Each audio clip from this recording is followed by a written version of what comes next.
उस समय तो मजाक लग रहा था, लेकिन आगे चल करके वो सच सिद्ध हो गया। आदरणीय अध्यक्ष जी, ये कटाक्ष था जमीनी सच्चाई से। तब के प्रधानमंत्री कितने कटे उठे थे और हवाई बातों में लगे हुए थे, इसका वो जीता जागता प्रदर्शन करने वाला कार्टून है।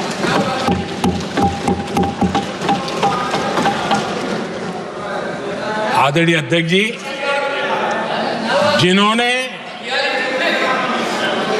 तब 21वीं सदी की बातें की थी, वो 20वीं सदी की जरूरतों को भी पूरा कर नहीं पाए थे। आदरणीय अध्यक्ष जी, आज जब मैं देखता हूं, पिछले 10 साल से सारी बीतों को बारीकी से देखने का अवसर मिला है, तो मुझे बड़ा दर्द होता है।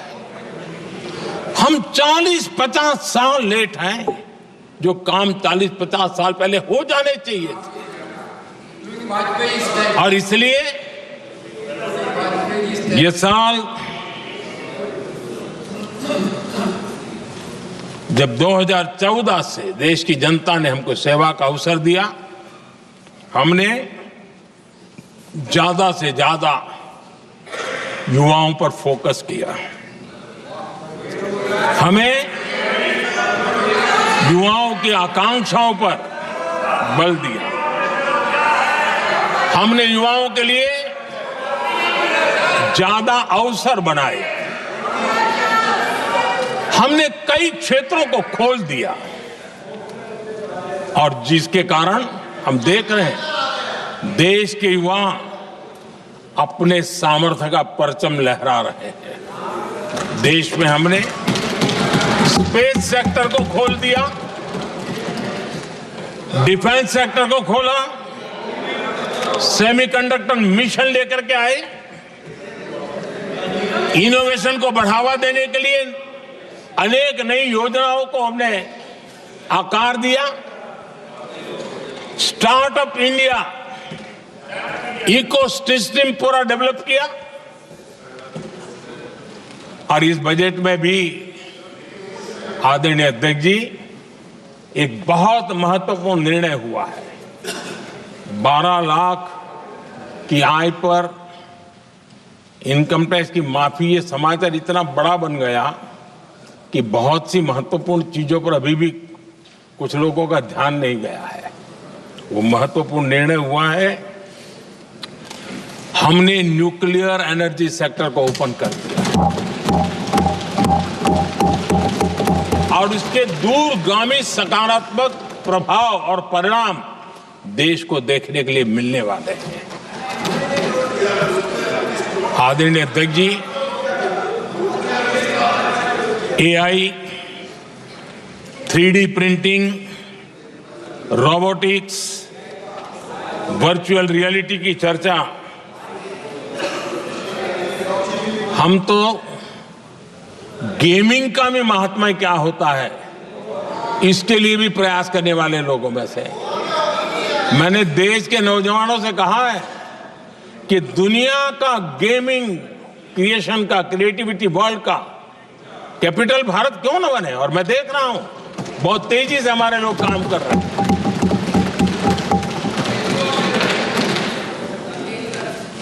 कुछ लोगों को अब जब एआई की बात होती है, कुछ लोगों को अब ये शब्द फैशन में है तो बोला जाता है, लेकिन मेरे लिए सिंगल एआई नहीं है, डबल एआई। भारत की डबल ताकत है। एक एआई आर्टिफिशियल इंटेलिजेंस, दूसरा एआई एस्पिरेशनल इंडिया।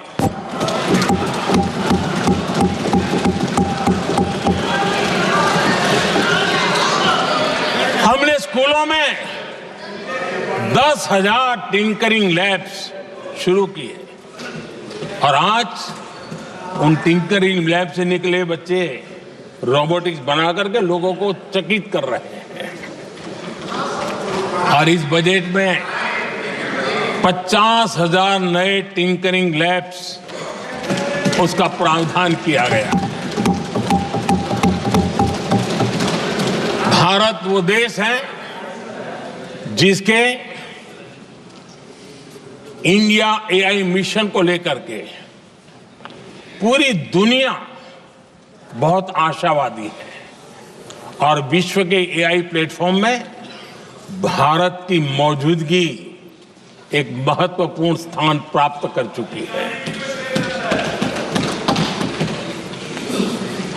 आदरणीय अध्यक्ष जी, इस साल बजट में हमने डीप टेक के डोमेन को में इन्वेस्टमेंट की बात की है और डीप टेक मैं समझता हूं हमारे लिए तेज गति से आगे बढ़ने के लिए और 21वीं सदी पूरी तरह टेक्नोलॉजी ड्रिवन सेंचुरी है। ऐसे में हमारे लिए आवश्यक है कि भारत डीप टेक के क्षेत्र में बहुत तेजी से आगे बढ़े।